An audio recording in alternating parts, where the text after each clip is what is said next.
Hey guys, welcome to LifeBuilds. Today I'm going to be showing you the whole process of purchasing your first motorcycle and how not to get screwed. Let's get started.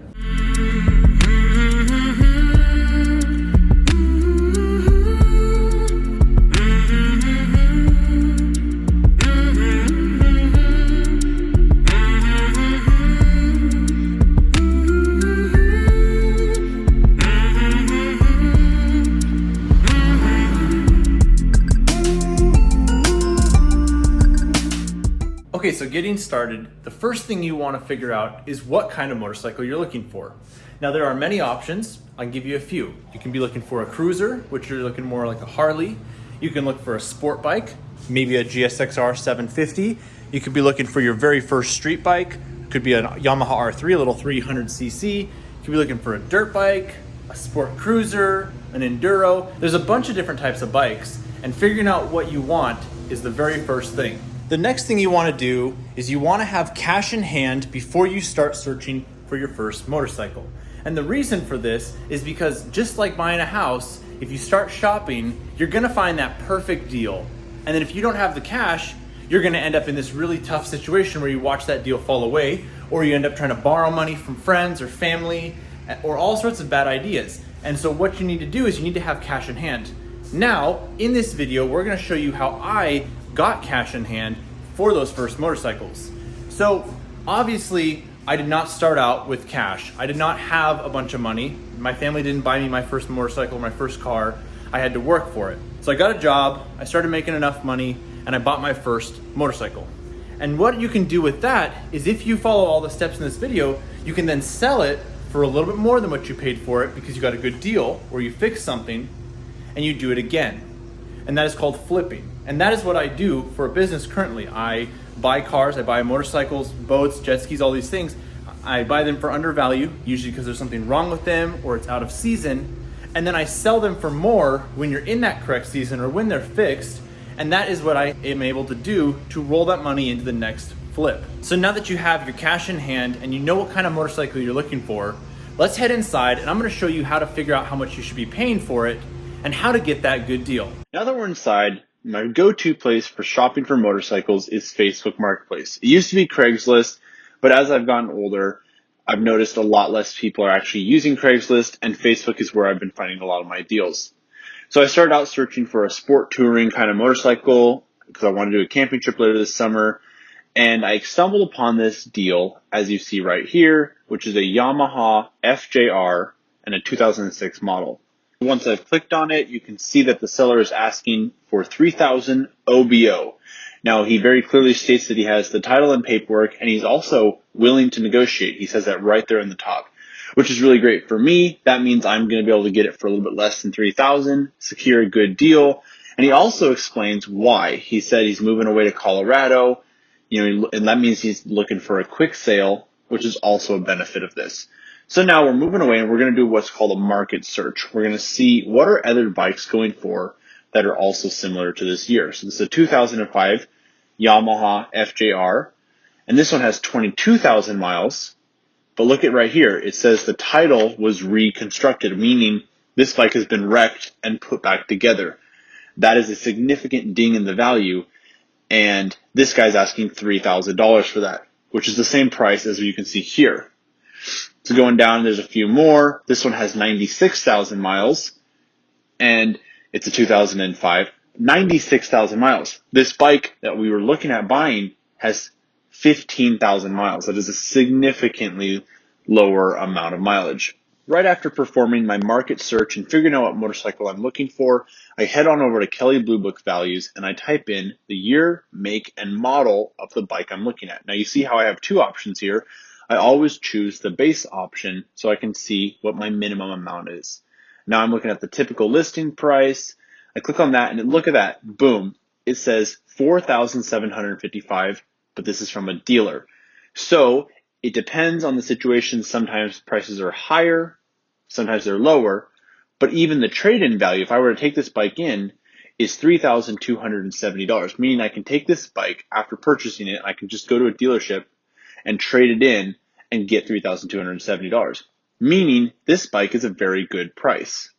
As you can see here, $3,270 $3,000 for one with a wrecked title, $4,000 for one with a bunch more miles, I'm now seeing this is a really, really good deal. The final step before purchasing that vehicle is I type in the year, make, and model and look up common problems. You can see here it says repeated ticking noise, excessive heat from engine, battery may die, and difficulty when downshifting. I then proceed to scroll down a little bit. I click on a form.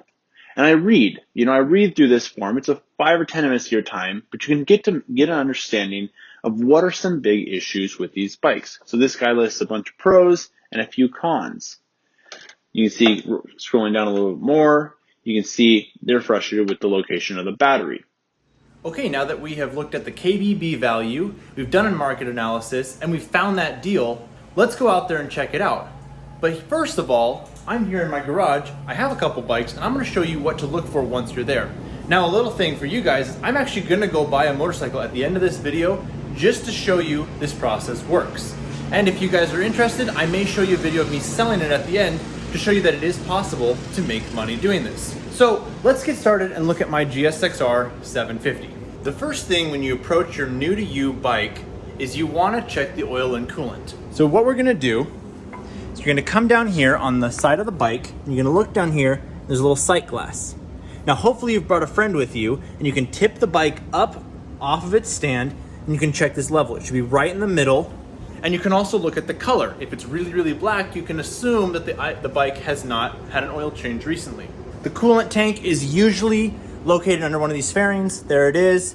Obviously, you may not be able to check it, so you're just looking for leaks and obvious signs of fluid seeping out. Next up, you wanna look over the body of the bike for obvious signs of damage. So this bike has never been dropped, so you're not gonna notice any scratches, you're not gonna notice anything besides the fact that it's dirty, but you're not gonna notice any scratches. But if you do notice a scratch, that's when you need to start asking questions. If it wasn't in the description, you need to ask, why was this dropped? How was it dropped? What is the story behind it?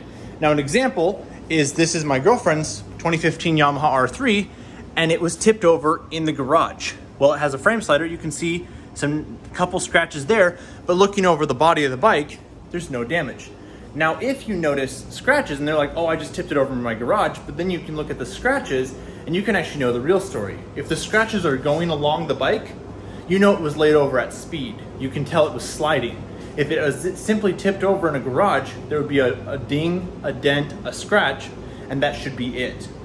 So that is very important. You want to know the story of the bike. Ask those questions, figure out what happened to the bike. How hard was it crashed? Bring a friend with you and have them ride towards you while you stare down the front of the bike, and you should notice that it's all straight. If there's things that are crooked, maybe one of the wheels is hanging sideways, you know that bike has frame damage. You want to stay away from those kind of bikes. Those are almost irreparable, or they're going to cost you a lot of money because you have to replace the frame. Stay away from those kind of bikes. So the next thing we're going to be doing is we're going to actually start up the motorcycle. Now that the motorcycle is turned on, you want to listen for any unusual sounds. You're looking for ticking, you're looking for knocking, you're looking for the idle surging up and down. All of these things could cause you issues in the future. As you can hear, while the bike is very loud, you can hear that everything is solid. It's not ticking, it's not knocking, and the bike is overall running good. So let it warm up, and now you're gonna look under the motorcycle and you're gonna check for leaks, you're gonna check for oil seepage, you're gonna check for coolant. You're gonna look to see if the bike is shaking. After all these things, we're gonna take it on our first test drive. Finally, you go and take it on that test drive, and here's what you're gonna be looking for. You wanna check, is the clutch slipping? Simple way to do that is merge on the highway, go to 6th gear, and then just go full throttle. If the bike revs up really high and you don't feel like you're moving very fast, your bike is likely slipping in the clutch. Another thing you want to check is you want to just make sure it shifts smoothly through all the gears, 1st, 2nd, 3rd, 4th, 5th, and 6th if it has it. You want to check your brakes. Now you want to check your brakes before you get on the highway in case they don't work, but simple, try the front brakes, try the rear brakes. They're there, they work, that's good. Now you're riding, you want to check for shakes. You want to see if the bike's wobbling while you're at speed. There's a lot of issues that can cause that. One of the things could be tire balance issues. You could also have that from a crash, a bent fork, a bent rim. There's a bunch of issues, so you want to check for shakes. Now that you've done this, you know what you're looking for on the bike. I'm actually going to go buy a bike right now and we're gonna go see what happens.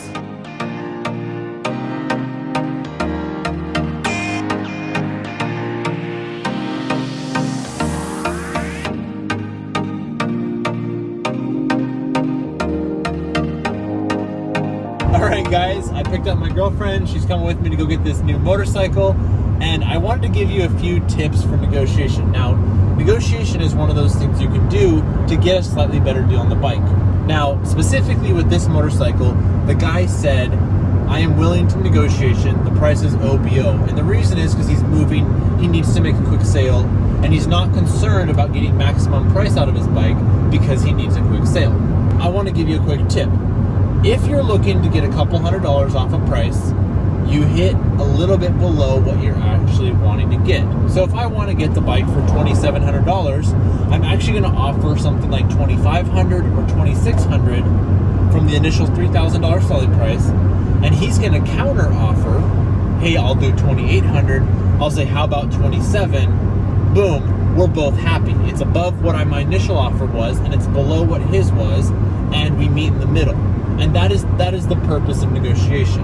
And also, when you're dealing with this kind of market, negotiation part of it is kind of a given because people usually post a little bit higher of a price on Marketplace than what they actually want to get. So you don't always have to feel bad for kind of like hitting them with a lower offer because most likely they're already kind of expecting that. Yeah, and like she just said, you want to be respectful. Don't hit them with $1,000 or $2,000 below what they're asking. But most people are willing to do it. And from a seller, when I list things, I definitely expect people to negotiate. So I listed a couple $100s more than I want. And in the same thing, when I go to buy, I also expect to pay a little bit less than it's listed for. It's just part of the market. It's not that you're out here trying to take advantage of people. It's just part of the business. And you do the same thing at car dealerships. And it's not necessarily considered bad.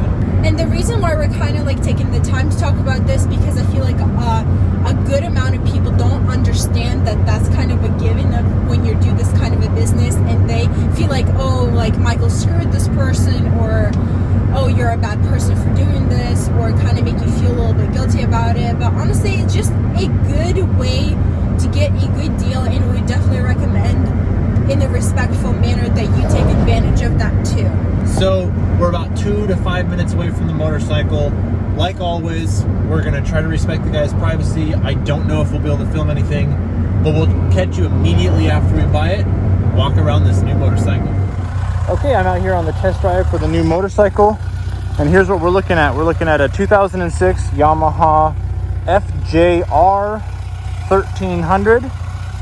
And we'll go see if we can get this for a good price. Alrighty guys, we have purchased the newest bike for the LifeBuilds fleet. Let me show you around.